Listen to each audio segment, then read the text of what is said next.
Welcome sa Hey Anime Sensei. Isang lalaking salaryman na mula sa modern-day Japan ang masigasig na nagtatrabaho para maabot ang kanyang kota. May mga araw na bagsak ang kanyang balikat pagkatapos ng meeting sa client, ngunit hindi pa rin ito sumusuko dahil marami naman ang kanyang kliyente at gagawin niya ang lahat para lamang matupad ang kanyang inaasam-asam. Isang araw ay naging matagumpay rin ang salaryman at sigurado na ito na makukuha niya ngayon ang promotion na kanyang hinahangad. Sa hindi kalayuan ay may nagaganap na habulan dahil nakatakas ang isang masamang loob sa pulis at naagaw pa ang kanyang baril. Pilit inagaw ng pulis ang baril sa lalaki kaya aksidente nitong nakalabit ang gatilyo at tinamaan ang masayang salaryman na napadaan lamang at babalik na sana para mag-celebrate. Dahil sa nangyari kaya siya ni-reincarnate ng Diyos sa isang katulad rin ng Earth na tinatawag na Galdardia, ngunit merong mahika at mga halimaw. Binigyan rin ng Diyos ng pangunahing kaalaman ang salaryman at tinuruan na sambitin lamang nito ang status open kung nais nitong mabuhay kaya hindi ito makapaniwala sa kanyang nakita. Ipinaalam rin ng Diyos na tukoy na ang edad at kanyang lahi kaya siya na umano ang bahala sa iba. Hindi pa makapaniwala ang binata na siya talaga ay na-reincarnate dahil sa ganda ng lugar na parang isang paraiso. Pagkatapos ay inayos niya ang kanyang status at dito ay Luciel ang kanyang napagpasyahang pangalan. Sa kanyang skills ay pinili nito ang Assess Mastery, Martial Arts, Magic Control at Monster Lock. Pinili rin nito ang Healer bilang kanyang trabaho dahil bukod sa mas gusto nito na nakasuporta lamang siya ay inakala rin nito na baka magkaroon rin siya ng matatag na trabaho rito kapag siya ay nagsanay. Bukod pa rito ay wala din siyang lakas ng loob para harapin ang mga halimaw. Tanging 3 silver coins lamang ang mayroon si Luciel na kanyang gagastusin sa mundong ito kaya napag-isipan niyang maghanap ng trabaho. Sa kanyang paglalakad ay nakatalisod siya sa naaagnas ng halimaw kaya napatakbo ito at naisip na maswerte na siya ay reincarnate kaya hindi niya umano ito sasayangin at sumumpa na sa katandaan lamang siya mamamatay sa mundong ito. Sa kanyang patuloy na paglalakad ay napadpad si Luciel sa isang kaharian na kung saan ay napansin nito na may ipinapakitang identity ang mga pumapasok at meron ring bayad. Nang siya na ang sumunod sa pila ay hiningi ang kanyang pagkakakilanlan pero dahil wala itong maipakita ay sinabi nito ang totoo at ginamitan ng kanyang sales talk ang gwardya. Pinaalam ni Luciel na lumaki lamang siya sa isang maliit na nayon at naging healer nang dumating sa tamang edad at dahil wala na umano siyang silbi sa nayon kaya siya ay pinalayas. Pinaalam rin nito na umaasa siyang magsanay sa isang klinik kung mabibigyan ng pagkakataon at pagkatapos ay umalis muna ang gwardya.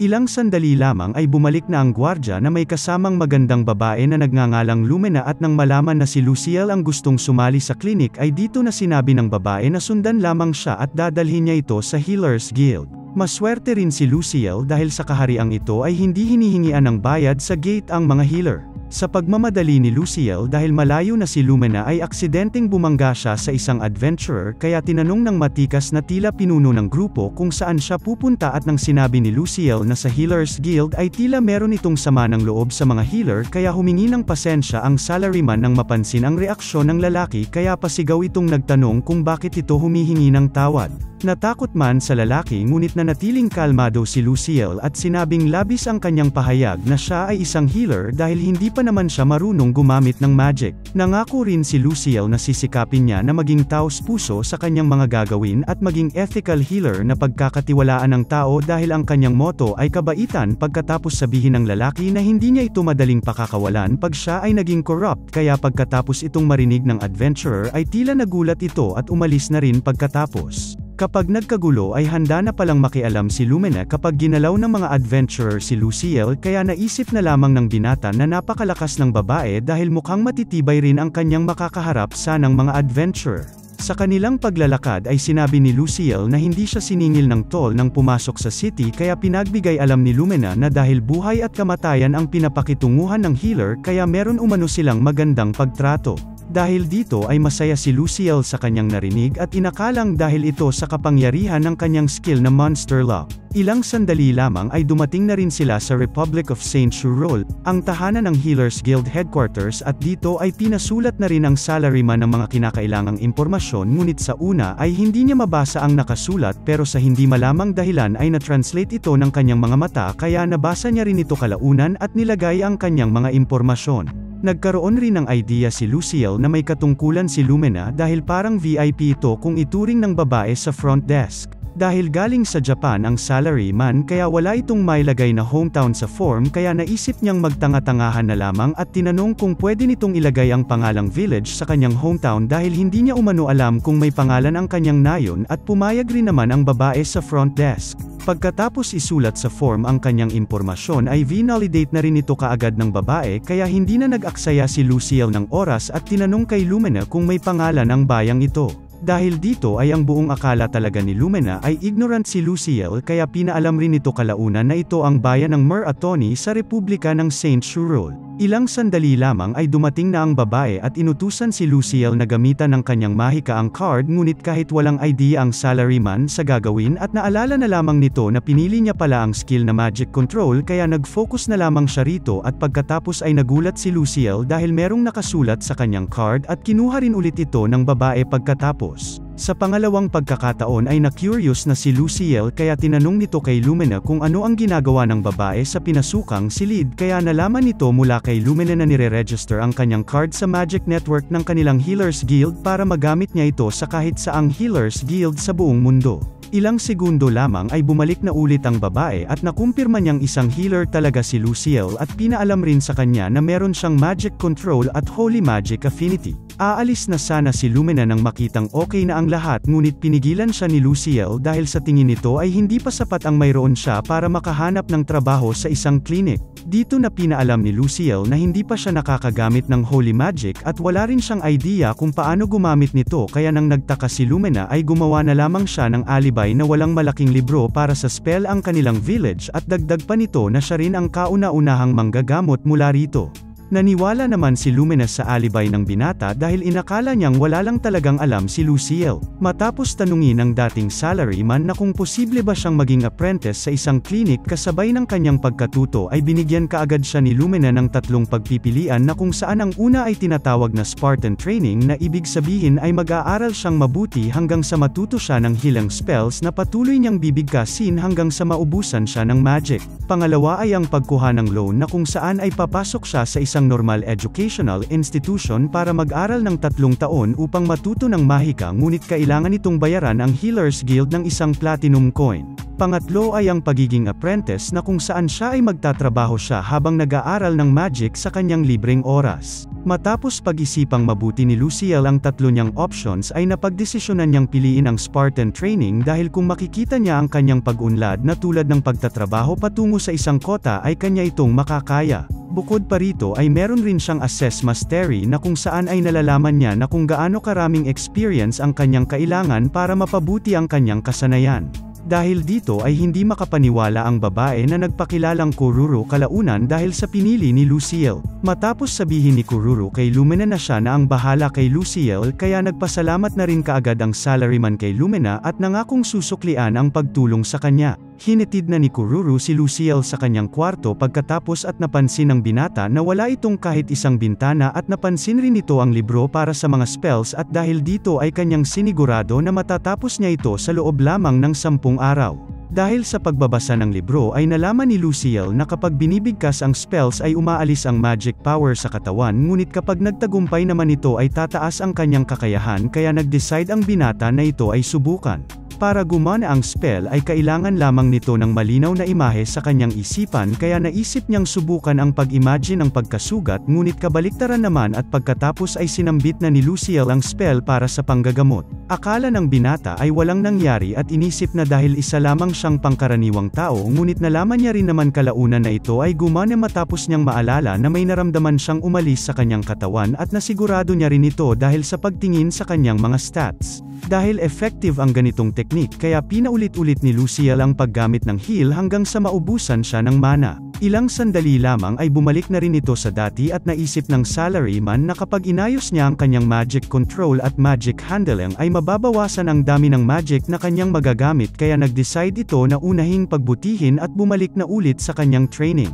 Kinabukasan ay nagising si Luciel na ang buong akala ay late na siya sa kanyang trabaho ngunit kanyang napagtanto na hindi isang panaginip lamang ang kanyang pagka-reincarnate. Dito rin nagkaroon ng idea si Luciel na kapag magsumikap siya rito ay baka dito nagaganda ang kanyang buhay kaya ibibigay niya ng lahat ang kanyang makakaya. Gumawa rin si Luciel ng pagkakasunod-sunod na kanyang gagawin at ang una ay ang pagbigkas ng mahika at pangalawa ay ang huminto bago tuluyang maubos ang kanyang mana at pangatlo ay ang pagsanay ng kanyang magic handling habang nagre-recover ang kanyang MP at ginawa niya ito ng paulit-ulit hanggang sa maramdaman ng binata na nasanay na ito sa mahika. Tumaas rin ang lahat ng stats ni Luciel matapos ang paulit-ulit na pagsasanay kaya lalo siyang ginanahan ng magbunga ang kanyang pinaghirapan at makalipas ang ilang sandali ay dinalhan ng pagkain si Luciel ng isang napakagandang babae na nagngangalang Monica. Sa pangatlong araw ay pinagpatuloy pa rin ng binata ang kanyang ginagawa hanggang sa nakita na nito ang resulta ng kanyang training.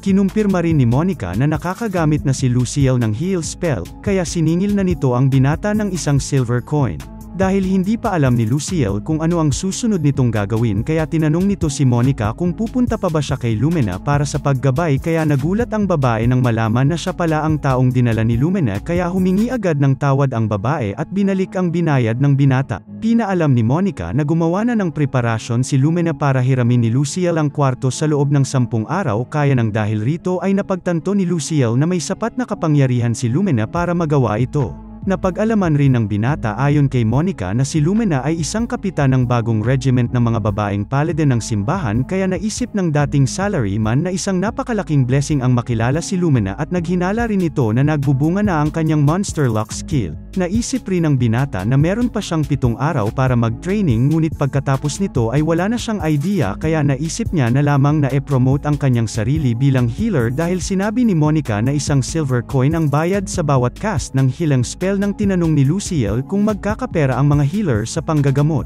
Nagkaroon rin ng idea ang dating salaryman na nagbabayad rin ang mga guild members na tinatawag na handog depende sa kanilang rango kaya dahil rito ay sisiguraduhin niyang makakakita siya ng Adventurers Guild na kung saan siya direktang magtatrabaho bilang healer. Sa paglalakad ni Luciel ay nakilala siya at tinawag ng lalaking kanyang nabangga na nagngangalang Bazon kaya humingi agad ng pasensya si Luciel dahil sa nangyari. Inakala naman ng mga kasama ni Bazon na ginulat nito si Luciel at dahil sa nakaka-intimidate na mukha ni Bazon kaya siya nakakatakot. Ilang sandali lamang ay may dumating na mga adventurers na lubhang sugatan na mga kilala ni Bazon kaya nag-alala ang lalaki sa kanyang nakita. Sinabihan na pala ni Bazon ang grupo na tanggihan ang mapanganib na request habang sila ay mga baguhan pa lamang kaya ito nangyari sa kanila. Kahit seryoso ang natamong pinsala ng grupo ay parang wala silang tiwala sa clinic kaya naalala na lamang ni Luciel ang sinabi ni Monica na sa ngayon ay hindi kaya ng Healers Guild na hatulan ang mga healers at clinic dahil kapag ang healer umano ay naningil ng napakataas at nagdulot ito ng hindi pagkakaunawaan ay nagpapadala ng tao ang headquarters ngunit hindi ito masundan ng batas dahil ang kanilang mga pakana ay masyadong planado.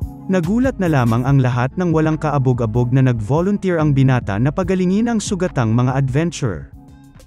Matapos maalala ni Luciel ang sinabi ni Monica patungkol sa mga corrupt na clinic at healer nang makita ang mga sugatang adventurer ay nangako ito sa babae na hindi siya magiging corrupt na healer at pagkatapos ay sinubukan niyang pagalingin ang mga adventurer. Sa una ay masyado pang kabado si Luciel sa pagcast ng spell kaya hindi ito gumana ngunit nabawasan pa rin ang kanyang mana. Inulit-ulit ng binata ang spell at inimagine sa kanyang isipan ang ginawa niya sa kanyang pagsasanay at sinubukan niya muling gamutin ang babae at gumana na ito ngayon. Pinagaling rin ni Luciel ang ibang pangsugatan hanggang sa isang adventurer na lamang ang natira ngunit dahil sa palpak ang iba niyang ginawa kaya nasayang ang kanyang mana at ilang sandali lamang ay kanya nang nararamdaman ang pagkaubos nito. Matapos ang nangyari ay nagkulong ang binata sa kanyang kwarto dahil kanyang ininda ang hindi pagkaligtas ng isang adventurer dahil sa pagkaubos ng kanyang mana at dahil dito ay kanyang napagpasyahan na dahil sa kanyang kakulangan ay kailangan niyang mag-level up bilang isang healer kaya kinabukasan ay pumunta siya sa Adventurers Guild para magkaroon siya ng karanasan at mapulido ang kanyang kakayahan para mabuhay sa mundong ito.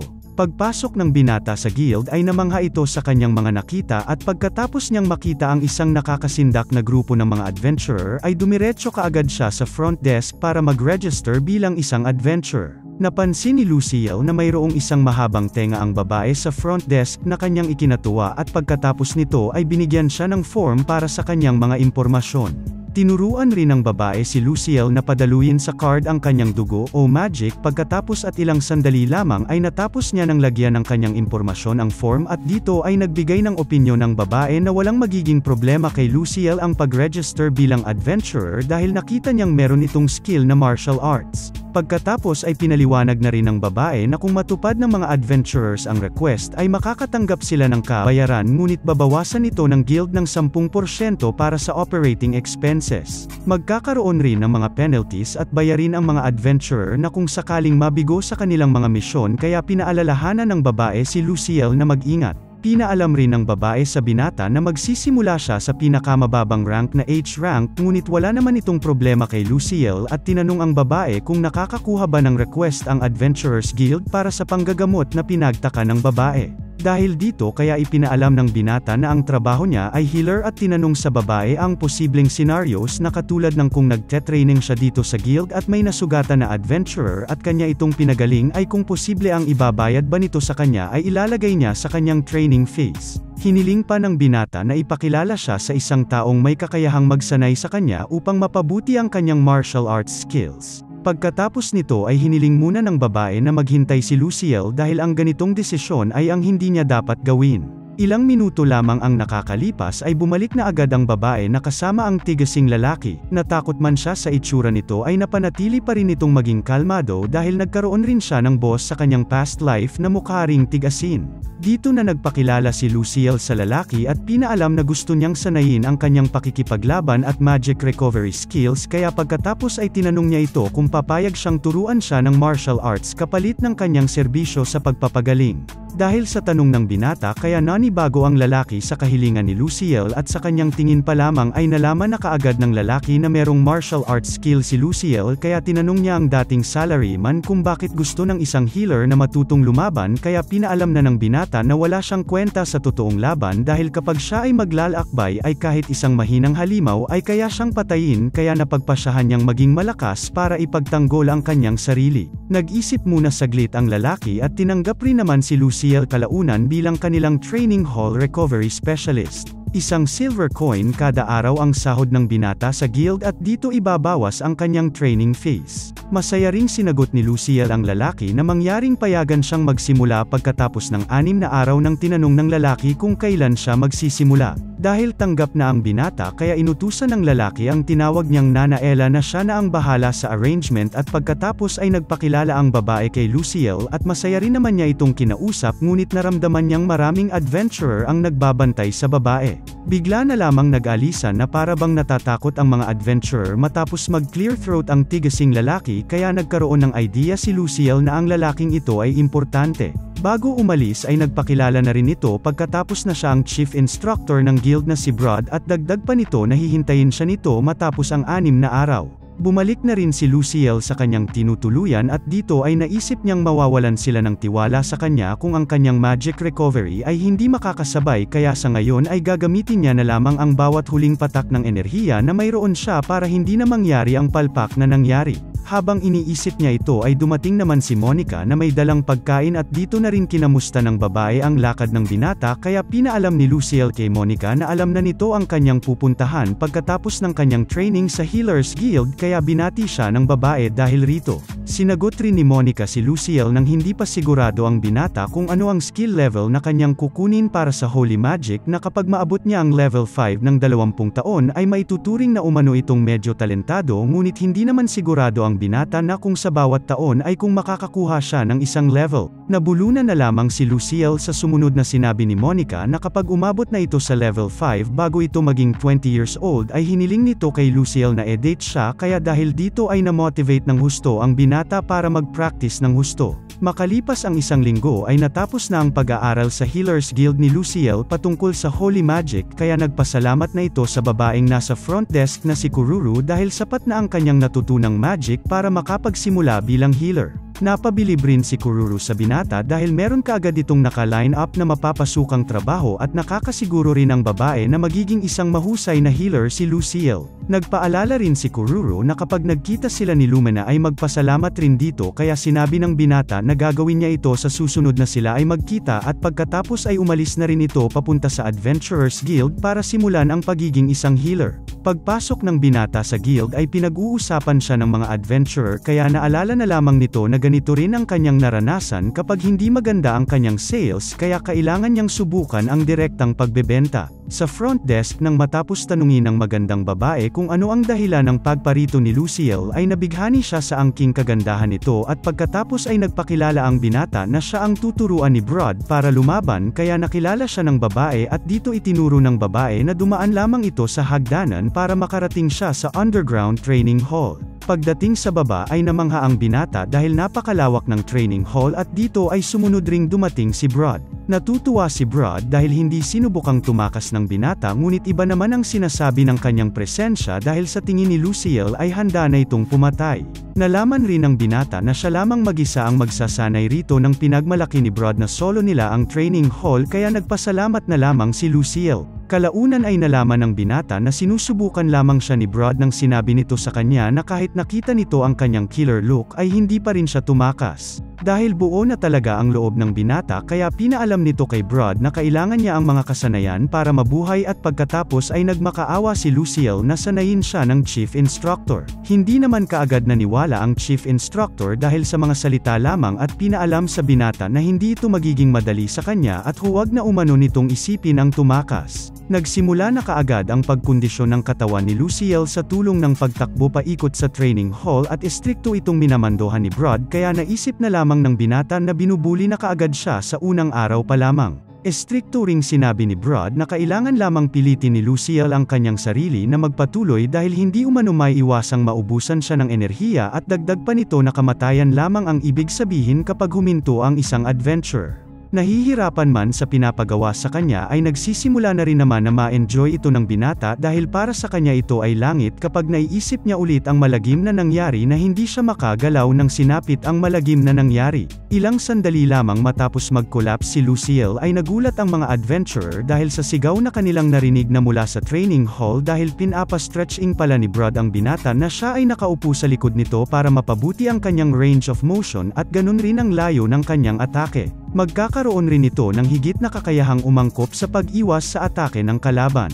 Maging sa taas ay rinig na rinig ng mga adventurer ang ginagawa ng dalawa sa ibaba ng training hall at pagkatapos ay pinasubukan ni Brad na patamaan siya ng atake ni Lucille na sinubukan naman ng binata ngunit nadismaya lamang ang chief instructor sa level ng binata. Sumunod na instruction ni Brad ay gamitin ni Lucille ang kanyang kamay at binti at sugurin siya gamit ang lahat ng kanyang makakaya ngunit kahit ganito ay hindi pa rin nakatama si Lucille kay Brad at nakatikim pa nga ito ng sampal sa instructor. Patuloy rin ang pagbibigay ni Brad ng kaalaman sa binata at tinuruan na kailangan nitong unang matutunan kung paano gumalaw. Tinuruan din siya ng chief instructor na ilarawan sa kanyang isip ang pagtama ng atake para hindi siya maging palpak at pagkatapos ay umatake na rin si Lucille at sinunod ang mga advice ni Brad para matamaan niya ito ngunit ang huli niyang atake ay sinalag lamang ng instructor kaya nawalan siya ng balance at napahiga na lamang. Dumating rin sa point na masyado itong mahirap para sa binata kaya gusto na nitong umalis ngunit siya ay tumayong muli dahil naisip nito na mababalewala ang kanyang bagong simula.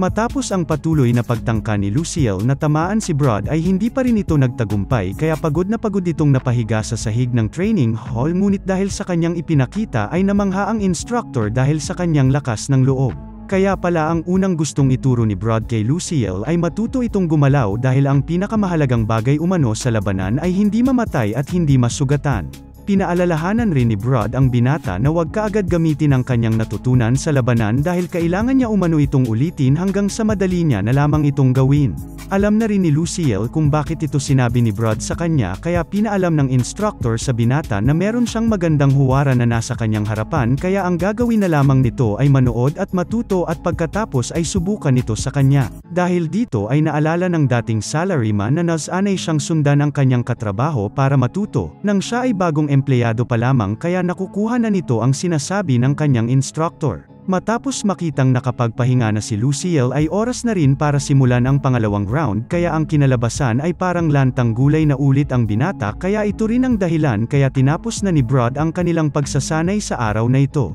Dahil sa sakit na kanyang naramdaman ay naisip ni Lucille na gamitan ang kanyang sarili ng heal ngunit hindi pumayag dito si Brad dahil magkakaroon umano ang binata ng skill para mapataas ang kanyang physical recovery kapag umasa lamang siya sa natural na pagpapagaling at hindi sa magical na panggagamot kaya hanggat maari ay huwag niya umanong gamitan ng heal ang kanyang sarili kung hindi talaga siya lubhang sugatan. Nalaman rin ni Luciel mula sa instructor na wala silang nakukuha na maraming bagong dating ngayong araw dahil sa walang pera ang mga low-rankang adventurers na nakatuon na lamang sila sa totoong laban kesa pagsasanay. Dahil dito ay naaawa si Luciel sa mga adventurers kaya kahit hindi siya sigurado kung gaano kabisa ang kanyang panggagamot ay mas gugustuhin niya umanong ilaan ito para gamutin sa mga adventurer kaya gagawin ni Luciel ang gustong ipangako sa kanya ng chief instructor na pagagalingin niya ang sinumang nangangailangan kahit ano ang kanilang lahi. Pagkatapos ay nagsidetingan ang mga sugatang adventurer na kahit hindi sila sigurado na sila ay pagagalingin ay pumunta pa rin sila para magbakasakali at dito kaya mabilis na nilapitan ni Luciel ang sugatang adventurer at tinanong ang nangyari kaya nalaman ng binata na nakagat ng isang forest wolf ang babae. Hindi pa makapaniwala ang babae sa narinig mula kay Luciel na kanya itong pagagalingin kaya tinanggal na lamang ng binata ang agam-agam ng babae sa pamamagitan ng pagpapagaling sa kanya kaya nagpasalamat na lamang ang babae na kahit hindi pa rin siya makapaniwala na pinagaling siya ng isang healer. Dahil dito kaya napagtanto ni Luciel na wala talagang tiwala ang mga tao sa healer sa bayang ito. Pinagaling rin ni Luciel ang iba pang mga adventurer na kahit hindi naman malubha ang kanilang mga sugat at dito ay pinaalam ni Brod na magiging busy ang binata bilang isang healer. Pinaalam ni Luciel sa chief instructor na ang magagamit lamang nito sa ngayon ay ang heal na kung saan ay 8 sunod-sunod niya lamang itong magagawa kaya tinanong ng binata kung magiging sapat ba ito. Ayon kay Brod ay marami na ito kung tutuusin pero nagsuggest ito kay Luciel na para palakasin ang kanyang lakas ay gusto niya itong gumamit ng heal hanggang sa halos mawala na ito ng mahika na katulad ng ginawa nila sa training ngayon. Dahil dito ay naalala ni Luciel na wala itong pinagkaiba sa dating buhay niya ngunit alam niya rin sa kanyang sarili na ang pagtitiwala kay Brod ay mas mainam para sa kanyang kinabukasan kaya matapos mapagpasyahan ng binata na sundan ang pangunguna ng chief instructor ay gusto nito na unang palakasin ang lakas ng binata para sa training. Naisip ni Luciel na kung ipagpapatuloy niya ang kanyang ginagawa ay mag-i-improve ang kanyang martial arts skills at makakabuo rin siya ng holy magic affinity kung siya ay magpapagaling ng tao at sa pagitan ay gagawin niya ang meditate para madagdagan ang kanyang physical recovery at magic. Dahil sa lakas ng loob ni Luciel kaya nag-offer si Brod na tumira na dapat ito sa guild kung siya ay seryoso talaga sa training at ito ay libre na may kasamang pagkain 3 beses sa isang araw kaya dahil dito ay hindi makapaniwala si Luciel sa kanyang narinig. Pinaliwanag naman ni Brod na kaya siya nag-offer ng ganito ay dahil gusto niyang tumaas ang survival rate ng mga bagitong adventurers kaya nabalik rin sa alaala ng binata ang hindi niya naligtas na adventurer kaya sinabi nito na gusto niya ring magligtas ng lahat ng buhay na hindi lamang adventurers kundi ang lahat ng lalapit sa kanya at pagkatapos ay humiling si Luciel na hayaan siyang gawin ito kung yun ang dahilan para siya ay lumakas. Dahil sa kanyang narinig ay nasabi na lamang ng chief instructor na maaring ang mundo ay maging mas mabuting lugar kung marami pang healers ang katulad ng binata.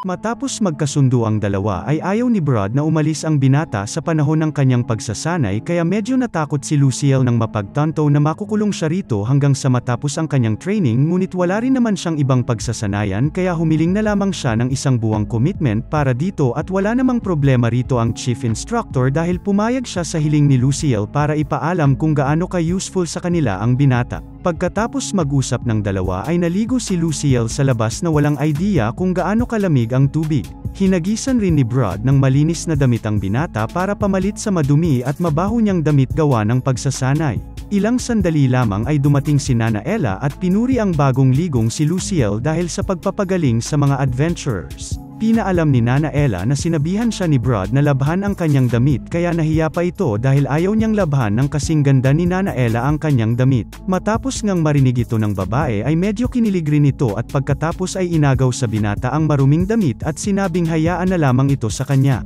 Pumunta na rin si Luciel sa cafeteria dahil ito ang sinabi ni Brod sa kanya na nag-aantay rito. Pagdating ng binata sa mesa na kung nasaan si Brod ay akala nito ay mayroong party dahil napakarami ng pagkain ngunit nagulat na lamang siya nang malaman na para lamang pala ito sa kanya. Umalis na rin si Brod pagkatapos niyang sabihin sa binata na bumalik sa basement pagkatapos kumain. Ang buong akala ni Luciel ay parte ito ng kanyang pagsasanay kaya nilantakan niya itong lahat hanggang sa maubos. Kinagabihan ay dinala na ni Brod ang binata sa kanyang magiging kwarto at bago nito iwan ang binata ay nalaman muna nito mula sa kanya na may iba pang nangangailangan ng kanyang serbisyo ngunit magiging abala na rin naman siya kinabukasan kaya dahil rito ay gustong matulog ng mahaba ni Luciel para paghandaan ang training ngunit hindi naman siya inaantok dahil masyado pa pala itong maaga lalo na't nanggaling siya sa modern Japan. Nagdesisyon na lamang ang binata na sanayin na lamang ang kanyang skills para mapalakas ang kanyang level hanggang sa nakatulog na ito matapos ang paulit-ulit na pagsasanay.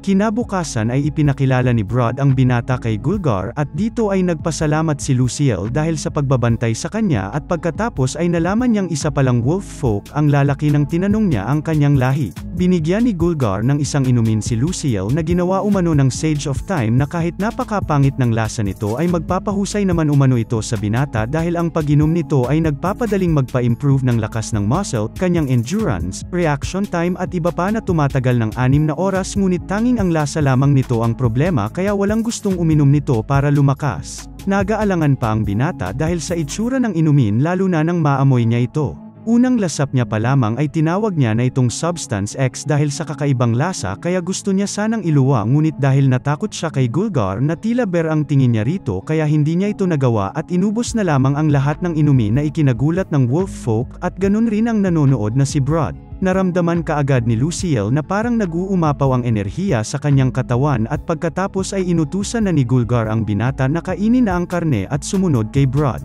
Hindi lubos akalain ng wolf folk na uubusin ni Luciel ang inumin kaya dahil dito ay napagtanto niyang may lakas ng loob ang binata. Halos 1 linggo nang narito ang binata sa Adventurers Guild na patuloy na nagsasanay ngunit hanggang ngayon ay hindi niya pa rin natatamaan ang instructor ngunit ganun pa man ay hindi pa rin siya sumusuko at patuloy lamang ang pag-eensayo na kahit masaktan ay bumabangon pa rin at nagagawa pang ngumiti kaya creepy ito para sa instructor dahil alam niyang sobrang sakit na ng katawan ng binata ngunit nakukuha pang ngumiti. Ginanahan na rin naman kaagad si Brod matapos makita at marinig na walang balak sumuko ang binata at nangako pang matatamaan siya ng atake nito sa bandang huli. Magsisimula na sana ulit ang kanilang pagsasanay nang may dumating na isang adventurer na babae na kinagat ng isang werewolf. Dito ay pinaalalahanan ng binata ang babae na dahil siya ay nakagat ay maaari itong humantong sa pagkalat ng sakit kahit na kaya nitong isara ang sugat kaya pinayuhan niya ang babae na bumisita sa doktor kung sakaling may maramdaman ito at pagkatapos ay pinagaling na nito ang adventurer kaya naging emosyonal ang babae.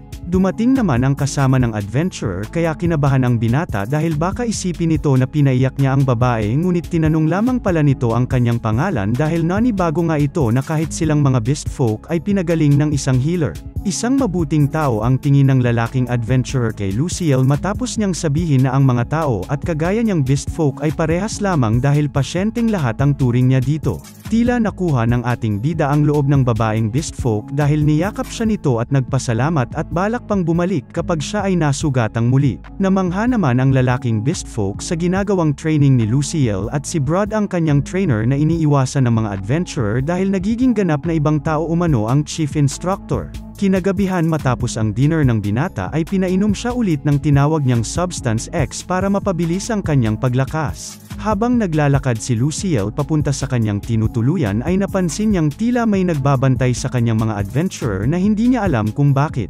Nasasanay na rin ang binata sa parati niyang ginagawa at nalalaman din nito na siya ay nag-e-improve dahil sa kanyang assess mastery kaya nagugustuhan na nito ang buhay na kanyang tinatamasa sa ngayon. Pinaalam kaagad ni Luciel kinabukasan na maraming mga tao ang nagbabantay sa kanya kaya halatang may kinalaman ang dalawa sa mga nangyayari na napagtanto naman kaagad ng binata kaya tinanong niya kung bakit siya naka-surveillance. Dito ay nagpaliwanag na si Brod na nag-aalala ang lahat na baka siya ay tumakas at nagkwento ito na karamihan sa mga tao na gustong maging adventurers ay hindi ipinanganak na mayaman kaya napipilitan silang kumuha ng mapanganib na mga request kahit sila ay masugatan. Dahil dito ay napagtanto ng binata na naiwan pala sa kanyang mga kamay ang kapalaran ng mga adventurers dahil mapapagamot nila ang kanilang mga natamong sugat habang siya ay narito sa guild. Dahil pumayag na rin naman na manatili sa guild ang binata kaya nakiusap ito sa chief instructor na ipahinto na ang pagbabantay sa kanya at bilang pagpapakita na siya ay seryoso na ayaw niyang pinapanood siya ay kakaladkarin niya umano ang susunod na kanyang mahuli at ipapainom sa kanila ang Substance X at hindi rin makakaligtas ang chief instructor sa pag-inom nito dahil siya ang in charge sa pagmamanman sa kanya. Mabilis lamang ang paglipas ng buwan at sa loob nito ay marami nang nangyari katulad ng marami nang nagtitiwala sa binata at marami na ring tao ang nagsisimulang makipag-usap sa kanya.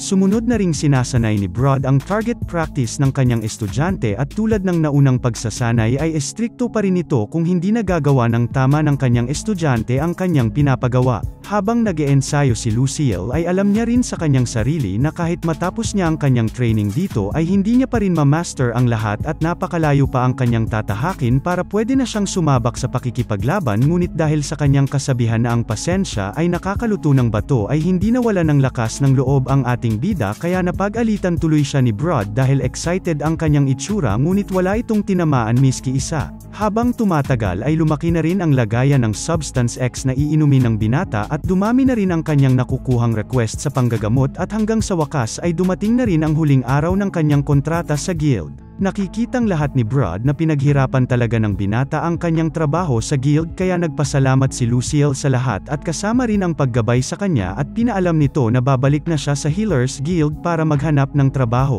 Hiniling pa ni Lucille na sanayin siya nitong muli kung nakapag-ipon na ito ng sapat na pera, kaya dahil rito ay naalala ni Brod na wala nga palang pera ang binata dahil magbabayad pa ito ng kanyang handog sa Healers Guild. Bigla na lamang na gustong malaman ng Chief Instructor kung ano ang gagawin ni Lucille kung sakaling may nagbigay sa kanya ng pera para sa handog na pang 1 taon. Ikinasaya na lamang ni Brod ang naging sagot ng binata na gusto pa nitong magsanay kasama siya, kaya sinurprise niya ito ng reward na naglalaman ng 12 baryang pilak para pambayad sa handog sa Healers Guild dahil nalampasan nito ang training at para sa pagligtas na rin sa mga adventurers. Nagpasalamat rin si Brod dahil sa binata ay bumaba ng husto ang death rate ng mga adventurers. Ayaw pa sanang tanggapin ni Lucille ang pera, ngunit kahit hanggang dito ay hindi pa rin siya mananalo kay Brod. Sinabi rin ni Brod na hindi pa matured ang kanyang martial arts, kaya simula ngayon ay magpapatuloy ito sa pagsasanay, kaya nang tinanggap niya ang reward ay nagsimula ng magsalita ang mga adventurers na maghihintay sila kay Lucille.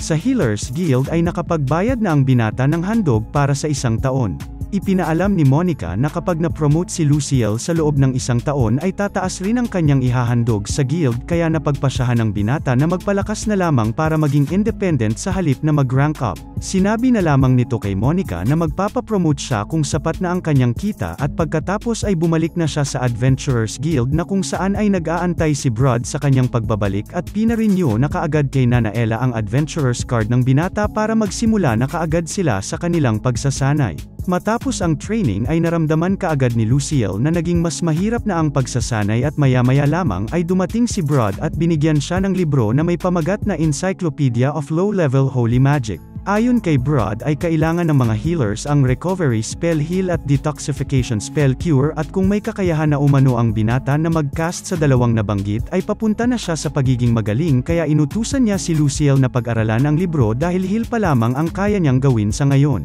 Nagpasalamat naman dahil dito ang binata at nangakong gagawin niya ang lahat ng kanyang makakaya. Simula ngayon, kaya nang marinig ito ni Gulgar ay binigyan nito si Lucille ng Substance X na naging dahilan kaya bigla na lamang napunta si Brod sa may pintuan ng napakabilis. Napilitan na lamang inumin ni Lucille ang binigay ni Gulgar, kaya ginanahan si Lucille na patulugin sa susunod na taon ang Chief Instructor dahil tinanggihan siya nito na uminom rin ng Substance X ng kanya itong niyaya.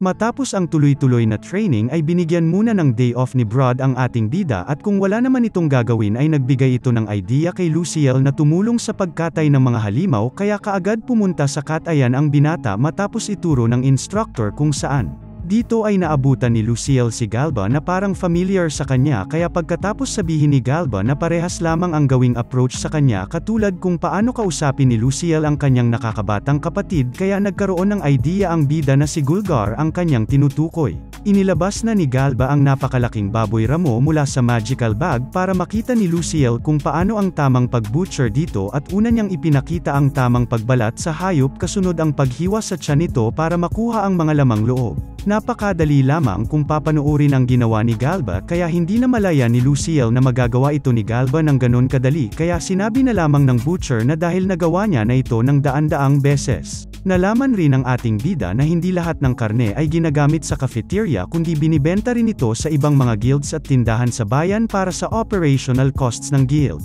Dahil dito ay akala ni Lucille ay abala lamang siya sa trabaho ni Galba, ngunit pinabatid nito na gusto niyang magkaroon ng binata ng experience sa pagkatay, ngunit alam ni Galba na hindi ito ang rason kung bakit pinapunta siya rito ni Brod. Dahil sa samut-saring halimaw ang nakukuha nila dito sa katayan, kaya naghinala ang butcher na gusto ng instructor na mapag-aralan ni Lucille ang mga kahinaan ng mga halimaw para matutunan niya ang pinakamahusay na paraan para sila ay labanan. Nasabi itong lahat ni Galba sa binata base sa kanyang hinala lamang dahil alam niyang alam ni Brod na makakatulong ito para mabuhay ang binata kapag nagsimula na itong maglakbay bilang isang healer. Alam rin ni Galba na wala silang bagong mga adventurer sa mga nagdaang araw na seryoso katulad ni Luciel patungkol sa paghahanda na kahit ayaw rin naman nilang mamatay katulad nito. Nagkwento pa si Galba na napakaraming adventurers ang naghahangad na maging bayani nitong mga nakaraang araw lamang. Nagmamadali sila papunta sa laban at nasusugatan ng ganon na lamang. Kahit na ganon ang mga nangyayari ay nagpasalamat si Galba sa binata dahil bumaba ang pagkamatay ng mga bagong adventurers dahil sa kanyang panggagamot sa mga ito.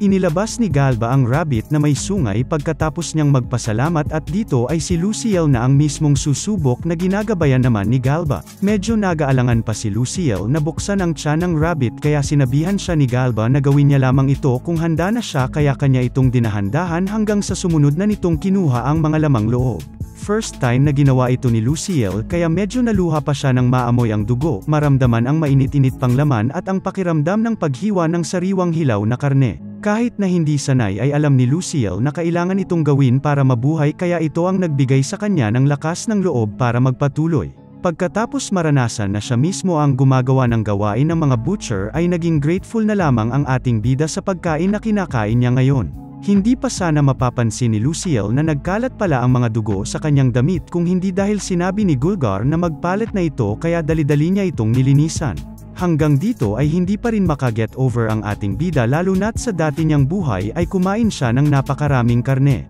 Ilang sandali lamang ay dumating si Nana Ella at kinamusta ang ating bida dahil napansin niyang namumutla ito ngunit kahit napakagandang babae na ang nasa kanyang harapan ay hindi pa rin mawala sa kanyang isip ang rabbit na may sungay. Bago pumunta rito ay alam na rin ng babae kung bakit ganito ang binata kaya kinomfort niya na lamang ito dahil pagod lamang umano siya dahil ganito rin minsan ang mga bagong adventurers na tuwang-tuwa sa kanilang unang laban ngunit kahit na sila ay may kakayahang pumatay ng halimaw ng walang pag-aalinlangan ay hindi pa rin sila makakaligtas sa mental exhaustion kapag sila ay nag-iisa kaya pinuntahan siya rito ni Nana Ella. Kinagabihan ay may halong karne ng rabbit na kanya mismong kinatay ang dinner ni Luciel kaya nang malasahan niya ito ay nakalimutan niya kung ano ang pakiramdam ng pag-butcher dito at pagkatapos kumain ay kasunod ang pampalakas na inumin. Kinabukasan ay rest day pa rin ni Luciel kaya nag-iisip na siya ng gagawin. Iniisip niya rin na mas bumagal na ang kanyang pag-improve sa kanyang magic training kamakailan dahil kapag nag-gain siya ng level ay mahirap nang maabot ang kasunod na naisip niyang katulad sa isang RPG.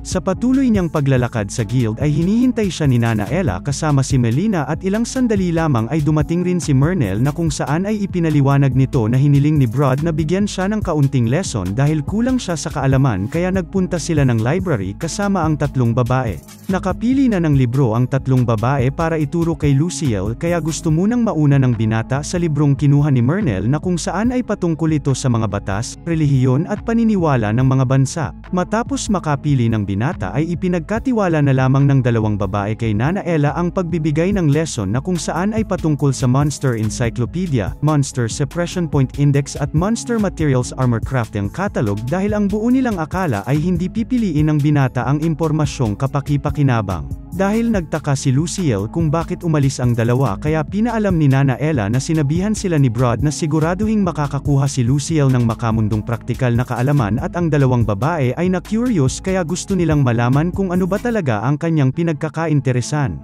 Matapos ipaliwanag ang lahat ay nagsimula ng magbigay ng maikling general information si Nana Ella na sila ay nasa Mer Atoni na matatagpuan sa Republic of Saint Shurul. Ang Saint Shurul din ang namamahala sa Healers Guild at ang tanging lugar na nagtanggal ng pang-aalipin kaya nang marinig ito ni Luciel ay medyo natakot siya dahil may ibang bansa pa ang mayroong mga alipin kaya laking pasasalamat niya sa kanyang isip na dito siya napadpad. Tinuro rin ni Nana Ella ang independent city-state ng Yenais na kung saan ang bansa ng mga beastfolk na maraming iba't ibang lahi na tinawag itong tahanan. Kasama na sa patuloy na ginagawa ni Luciel sa pang-araw-araw ang pag-aaral sa kanyang day off kaya dahil sa sobrang busy ay hindi na nito namalayan na kalahating taon na pala ang lumipas. Lumabas na ang guild earnings para sa ngayong buwan at ang angkan pa rin ng White Wolf ang numero 1 kaya hindi maiwasan na mapag-usapan ito ng dalawang babae na halos nasa A-rank na ang grupong ito at sa kanilang pag-uusap ay hindi na nila namamalayan na masyado na pala silang madikit kay Luciel kaya humingi ang binata ng konting espasyo ngunit lalong lumapit sa kanya ang dalawang babae na pinaglaruan pa ang kanyang katawan kaya dito napansin ni Melina na masyado nang masikip kay Luciel ang kanyang damit.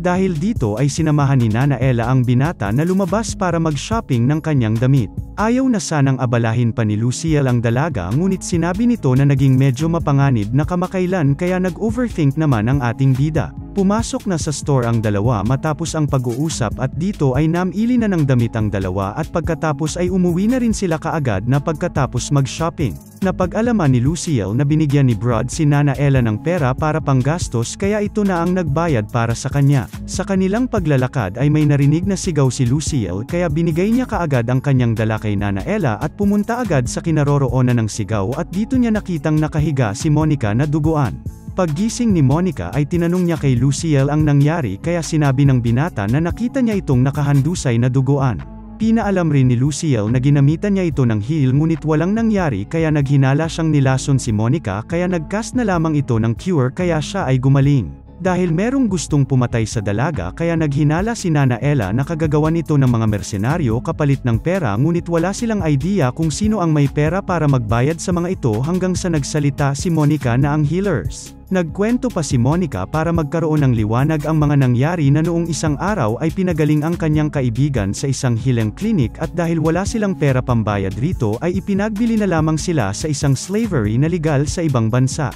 Hindi lubos makapaniwala si Luciel sa kanyang mga narinig lalo na sa uri ng panggagamot na napakamahal na hindi man lamang mabayaran. Pinabatid ni Monica na tinutulan niya ito sa publiko kaya naghinala siya na ito ang paghihiganti sa kanya kaya dahil nanganganib ang buhay ng dalaga ay hindi na iwasan ng binata na magalit at magtaka kung anong klaseng healer ang gagawa ng ganito kaya lakas loob na sinabi ni Monica na naniniwala siya na si Batakyalay ang may gawa. Wala pang idea si Luciel sa binanggit na pangalan ni Monica kaya nagbigay ng impormasyon si Nana Ella na ang taong ito ang nagpapatakbo ng pinakamalaking healers clinic sa Meratoni kaya dahil dito ay naisip ni Luciel na hindi ito basta-basta at hindi rin magiging ligtas si Monica kahit sa Healers Guild kaya tinanong ni Luciel kung maaring manatili na muna si Monica sa Adventurers Guild hanggang sa matapos ang lahat na pinaniniwalaan ni Nana Ella na wala namang magiging problema. Nag-aalala pa sana si Monica dahil ang mga healer at adventurer ay hindi nagkakasundo ngunit nawala na lamang ang agam-agam ng dalaga nang sabihin ni Luciel na kahit minsan ay hindi pa siya kinumprante kahit na araw-araw siyang nag-e-ensayo rito.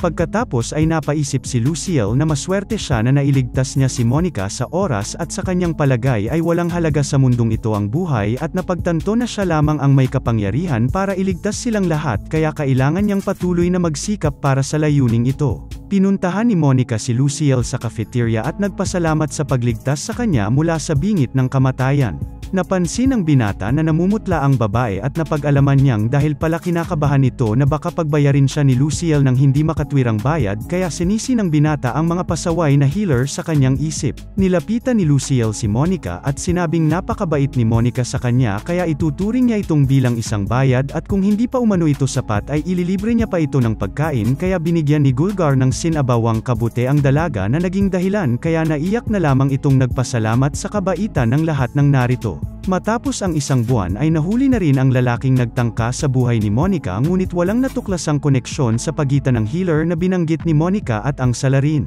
Napagpasyahan rin ni Monica matapos mahuli ang umatake sa kanya na manatili dito sa Adventurers Guild para magpatuloy sa pagtatrabaho dahil kanyang nakita na mabuting mga tao ang mga adventurers. Pagkalipas ng 2 buwan ay may naganap na isang trahedya na kinakailangan ang tulong ni Luciel dahil nasa bingit ng kamatayan ang mga adventurer matapos makaharap ang mga halimaw na nangyari sa isang minahan sa Southeast. Nagmamadaling pumunta sinama kaagad ni Brad si Luciel sa kinaroroonan ng mga adventurer at kaagad dumiretso sa kwarto ng mga lubhang na sugatan. Nalason si Bazon kasama si Sekiroth habang malalim na sugat naman na patuloy ang pagdugo ang natamo ni Basura na kanilang kagrupo. Unang pinagaling ni Luciel si Basura para masara ang sugat nito dahil kailangang matigil ang pagdurogo. Ilang beses nag-heal si Luciel kay Basura para masara lamang ang kanyang sugat at bago niya tangkaing gamutin ang dalawa ay naubusan na kaagad siya ng mana ngunit may nakahandang magical potion si Brod para siya ay makarecover kaya matapos niyang inumin ito ay patuloy niyang pinagaling ang natitirang nasugatan hanggang sa nas agad ng husto ang kanyang mahika.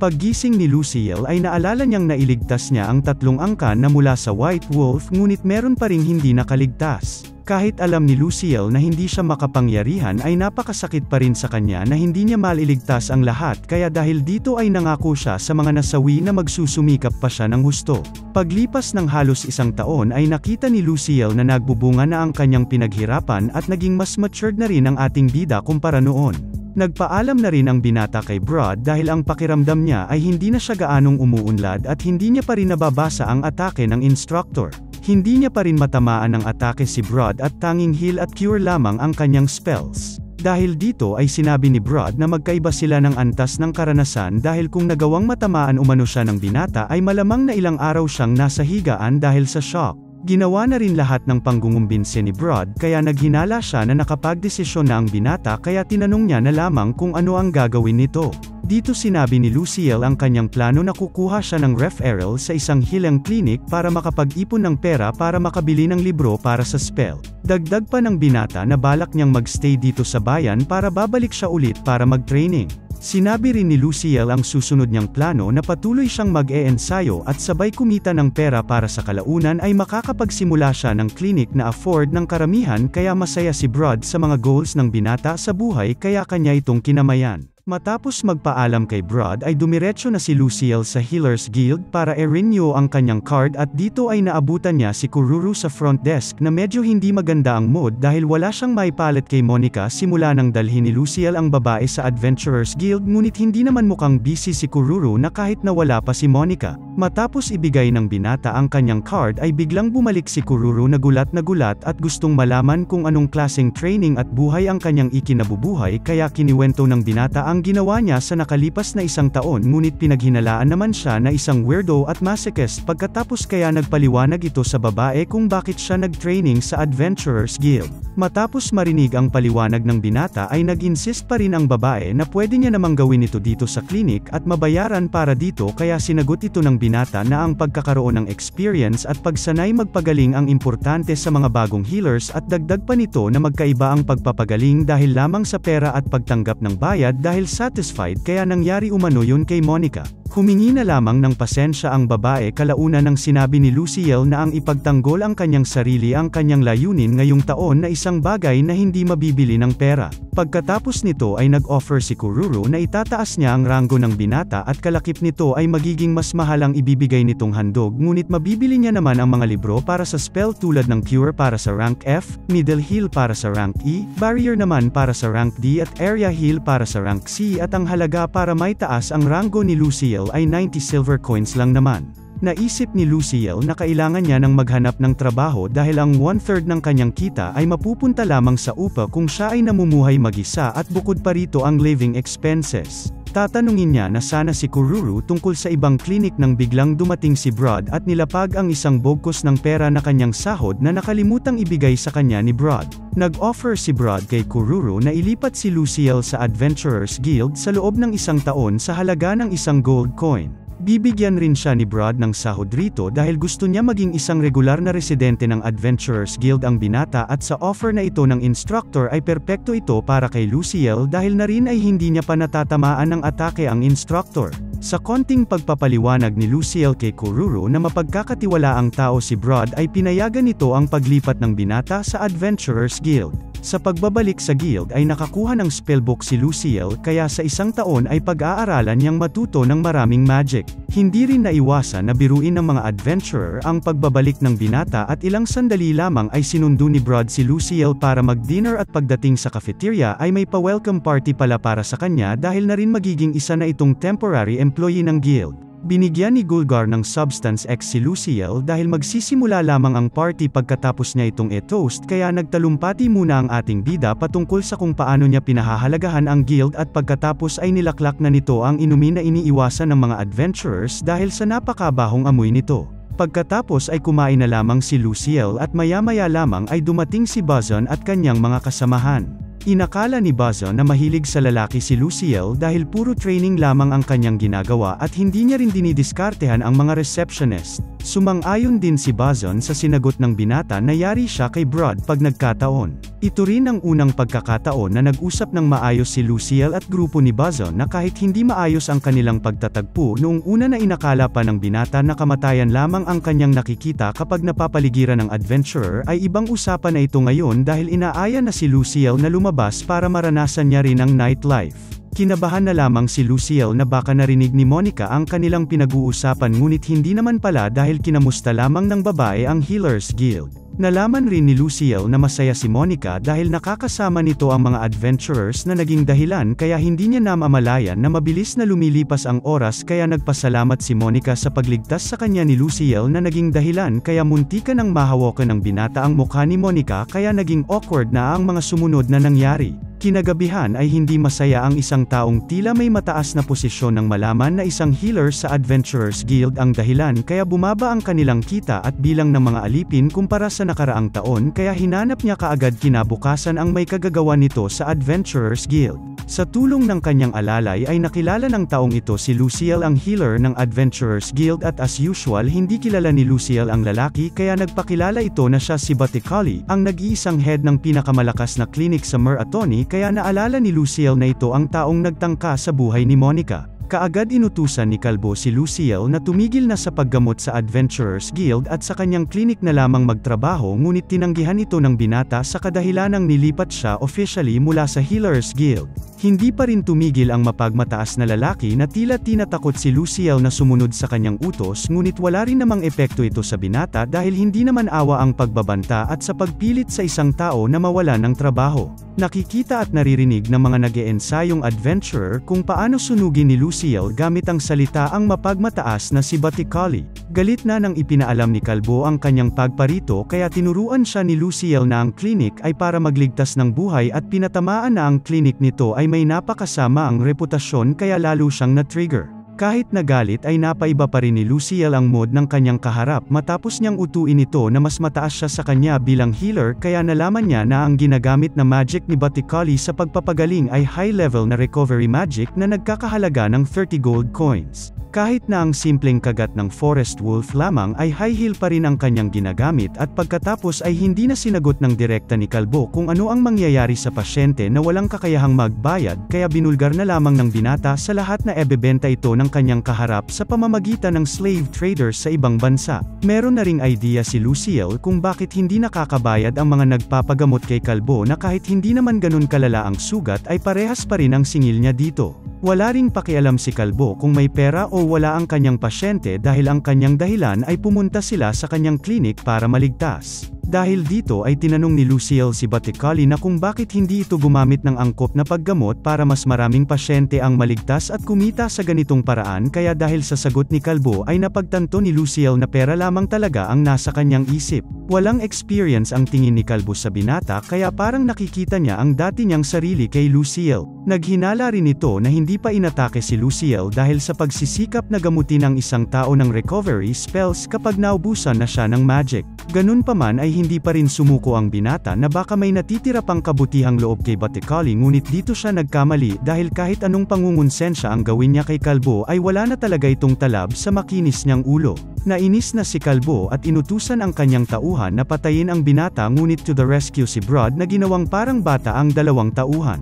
Napatakbo na lamang si Kalbo nang pinagbantaan siya ni Brad na dapat niya nang tingnan ang kanyang negosyo. Pagkatapos ng nangyari ay merong mga troublemakers ang nagtatanong-tanong patungkol kay Luciel at baka gustong magpalakas ng mga ito kay Kalbo kaya nag-decide si Brad na simula ngayon ay sasanayin na nito ang binata ng katulad sa gladiators at knights kaya doble na ang hirap ng training ni Luciel ngayon kumpara sa dati. Matapos itong ipaalam ni Brad sa binata ay nagsimula na kaagad ang kanilang mas intense na pagsasanay at dito na naranasan ni Luciel na seryoso na ang instructor. Hindi rin sumuko si Luciel na kahit siya ay masubsob sa lupa ay patuloy pa rin itong tumatayo at lumalaban at simula noon ay binansagan na siya ng mga adventurers na nanonood ng Healer vs Zombie. Sa paglipas ng mga araw ay marami na ring mga adventurer ang nagsasanay at dahil ito sa epekto ni Luciel na gusto nilang tularan. Sa training hall ay sinubukan ni Brod ang defensive barrier ni Luciel na kahit malakas niyang itong hinampas ay hindi man lamang ito napano kaya kanyang napagtanto na hindi mamamatay ang binata kapag ginamit niya ang barrier.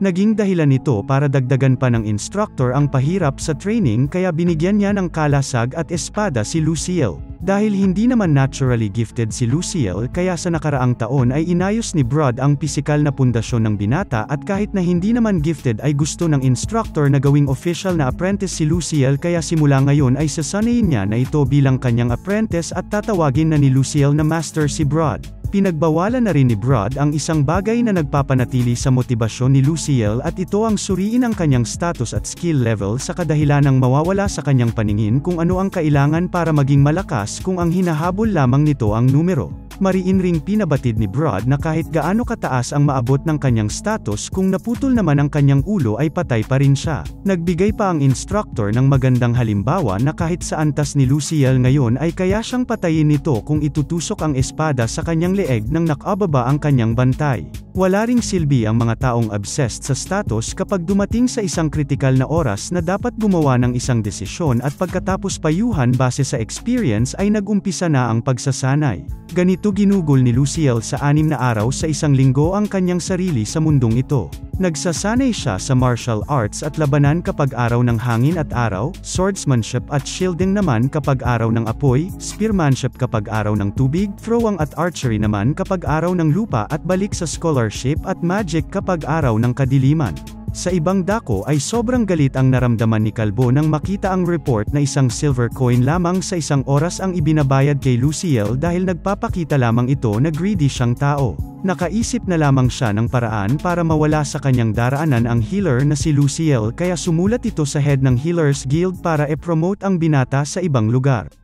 Pagkalipas ng 6 na buwan ay napapansin na ng dalawa ang pagbago ng katawan ni Luciel kaya kahit maglakad-lakad ito sa labas ay hindi umano aakalain ng sinuman na isa siyang healer. Nagulat rin si Gulgar nang marinig sa usapan ng dalawa na hindi biro ang pinagdaanan ni Luciel sa training kaya ano pa ba ang aasahan niya sa demon instructor at sa kanyang maso zombie na estudyante. Habang sila ay nag-uusap dumating naman si Nana Ella na dala ang isang sulat para kay Luciel na mula sa Holy Church ng Shurol dahil nais na ng Holy Church na magtrabaho ang binata sa kanilang headquarters sa rekomendasyon ng isang tao dahil sa kanyang pagsusumikap na magligtas ng buhay. Sa ika-6 na buwan ng taon ay dapat nasa headquarters na ang binata kasunod ng pag-expire ng kanyang assignment sa Adventurers Guild at ang desisyong ito ay nilagdaan mismo ng Pope na si Fluna Aludeli de Shurol. Alam na kaagad ni Brod na si Baticali ang nasa likod nito dahil sa pinoprotektahan si Luciel ng Guild kaya gusto niyang maalis rito ang binata para wala nang magpapagamot sa Adventurers Guild. Meron na lamang natitirang kalahating taon ang bida dito sa Guild kaya sinabi ni Brod sa kanya na kasabay ng kanyang Spartan training ay patuloy itong manggagamot na walang restrictions sa bilang ng tao kaya ang resulta ay hindi nakakasabay ang magic ng binata sa dami ng pasyente.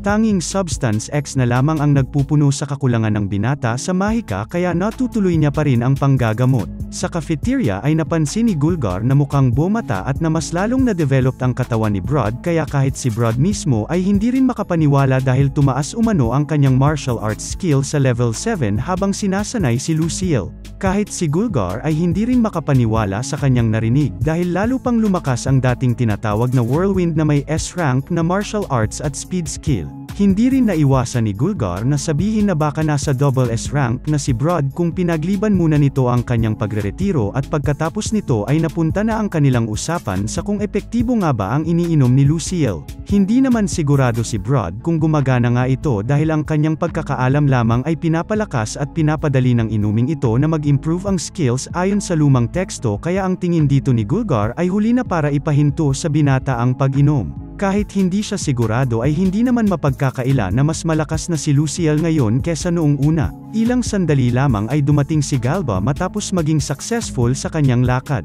Pinaalam ng misteryosong si Galba na hindi na pupuntiryahin si Luciel ngayon kapag nakarating na siya sa headquarters ng Holy Church. Tama rin ang kanilang hinala na si Boticali ang nasa likod ng nangyari kaya ipinaalam ni Galba ang susunod niyang gagawin na napapanahon na para tanggalan ng negosyo ang head ng Healers Guild dahil sa tingin niya ay maraming pera ang dumadaloy rito. Dati palang assassin si Galba kaya hindi lubos akalain ni Brod na gagalaw na muli si Galba matapos magretiro. Ayaw ring pabayaan ng dating assassin si Luciel lalo na't kanyang napagtanto na seryoso ang binatang makasurvive kaya ito pumunta sa kanilang guild. Napag-usapan rin nila na rank E ang kayang maabot ni Luciel sa halos kalahating taon ngunit kaya niya namang umabot sa rank C kung gagamit siya ng mga tricks. Tinanong ni Gulgar ang kanyang kapatid kung bakit hindi niya rin sanayin si Luciel kaya sinagot ito ni Galba na isaalang-alang niya ito kung hindi magbabago ang binata sa loob ng ilang taon kaya nag-alala si Brod na mamamatay si Luciel kung sasanayin niya ang binata. Bigla na lamang nag-change topic si Gulgar na parang may kinakatakutan nang nakita niyang seryoso ang kanyang kapatid kaya kahit si Brod ay wala ring idea kung bakit nagpalit ng topic si Gulgar patungkol sa love life ng binata. Nagkapikunan pa si Brod at Gulgar dahil sinabi ni Galba na tinawag na zombie at masochist si Luciel dahil sa kanila at nahinto lamang ito nang nagkwento si Galba patungkol sa magandang muka at cute na personality ang klase ng babae na gusto ni Luciel. Makalipas ang 6 na buwan ay nakapag-renew na ulit ng card si Luciel sa Healers Guild kaya nalaman niyang isa na siyang A-rank na healer. Pagkatapos ay bumalik siya sa Adventurers Guild at dumiretso sa training para makausap si Brod dahil may hihilingin itong pabor kaya pumunta sila sa libingan ng mga namatay na adventurer at dito ay inalala ni Luciel na marami na rin siyang buhay ang naligtas bilang isang healer ngunit hindi niya pa rin mapagkakaila na marami rin naman ang hindi nakaligtas. Alam ng binata na sa oras na wala na siya ay tiyak na magpapatuloy ang dating gawain ng mga klinik katulad ng kay Boticali kaya nag-aalala ang healer sa kahihinatnan ng mga mahihirap na adventurer na walang kakayahang magbayad kaya nga sila nakikipagsapalaran para kumita. Gusto rin ni Luciel na maiwasan ang paggamot ng klinik sa mga pasyente na humihingi ng hindi makatwirang bayad na ikakasira ng buhay ng mga adventurers kaya dahil dito ay gusto ng binata na magpasimula si Brod ng isang training course para sa mga baguhan at hindi lamang basic training ang ituturo kundi pati na rin ang monster bot sherry at pag-identify ng mga halamang gamot. Gusto ni Luciel na katulad ng pagtulong sa kanya ang gawin sa mga bagong adventurer at ang magandang pagtuturo na kanyang naranasan o sa parehong paraan dahil masaya niyang pinaalam na mas lumakas siya nang magkaroon ng instructor na kagaya ni Brod. Sa madaling salita ay gusto ni Luciel na palakasin ang mga adventurer at madagdagan ang kanilang kaalaman para lamang kumunti ang mga pasyente ng mga klinik kahit na isa siyang healer. Dito lumalabas na mas lamang ang pagiging adventurer ni Luciel lalo na't mabubuting adventurer ang kanyang nakilala kaya ganun na lamang ang pagkagusto ng bida na gumawa si Brod ng isang sistema para sila ay magtagumpay. Pagkatapos ay inalam ni Brod kung umunlad ba talaga ang kanyang apprentice dahil sa kanya kaya inamin ni Luciel ang kanyang kakulangan sa skills ngunit alam niya naman sa kanyang sarili na malaki ang kanyang inunlad mentally kaya dahil dito ay pag-iisipan ng instructor ang pagsisimula ng kurso. Napag-usapan rin ng dalawa kung magpapatuloy ba si Nana Ella na magtrabaho sa Adventurers Guild pagkatapos kaya kahit si Luciel ang may responsibilidad sa pagtatrabaho ni Monica sa guild ay ipapaubaya na nito sa babae ang desisyon na kahit para sa kanya ay magiging ligtas siya rito. Bago umalis matapos ma-settled ang lahat ay tinawag muna ni Brod ang dalawang babaeng nagtatago kaya nagulat na lamang si Luciel nang lumabas si Monica at Nana Ella. Naging hudyat rin ito para magpasalamat si Luciel sa dalawa at ganun rin naman ang dalawang babae. Pinasalamatan ni Luciel ang pagtulong ni Nana Ella sa kanyang pag-aaral, paglalaban ng kanyang labahan at maging sa kinailangan niya ng masasandalan. Pinaalam pa ni Luciel na dahil sa kanya kaya napagtagumpayan niya ang training ni Brod kaya ganun na lamang ang kilig ng babae nang pasalamatan siya ni Luciel. Pagkatapos ay sinabi rin ng bida kay Monica na quits na sila sa pagtulong niya sa babae dahil si Monica rin naman ang dahilan kaya hindi siya makatakas sa napakahirap na training ni Brod dahil siya ang kanyang naging angkla para pigilan ang kanyang pagtakas sa training kaya matapos ipabatid ni Luciel kung gaano kahalaga si Monica ay naiyak na lamang ito sa magagandang nasabi ng binata. Nangako si Luciel sa dalawa na magsisikap siyang mabuti para masabi niya balang araw sa susunod nilang pagsasalo-salo kung ano talaga ang kanyang layunin sa hinaharap. Pagbalik sa guild ay binigay na ni Brod ang card ni Luciel na isa ng E-rank at bilang kanyang pamamaalam ay nangako ang binata sa kanyang master na babalik siya balang araw at matatamaan niya rin ito ng atake kaya challenge siya ni Brod na gagawin niya ang lahat ng hihilingin ni Luciel kung magawa niya ito. Kinabahan rin si Brad nang sinabi ng binata na papainumin niya ito ng 5 pitchel ng Substance X. Bago umalis ay nagpasalamat muna si Lucille sa lahat, kaya si Brad na rin ang nagpasalamat sa ngalan ng lahat dahil sa napakaraming adventures ang iniligtas ni Lucille. Binigyan rin nila ng isang magical bag at pera ang binata bilang farewell gift at bilang tanda ng kanilang pasasalamat sa kanya, at pagkatapos ay umalis na ang binata papunta sa karwahe na maghahatid sa kanya na walang idea na kasama niya pala ang grupo ni Buzzon.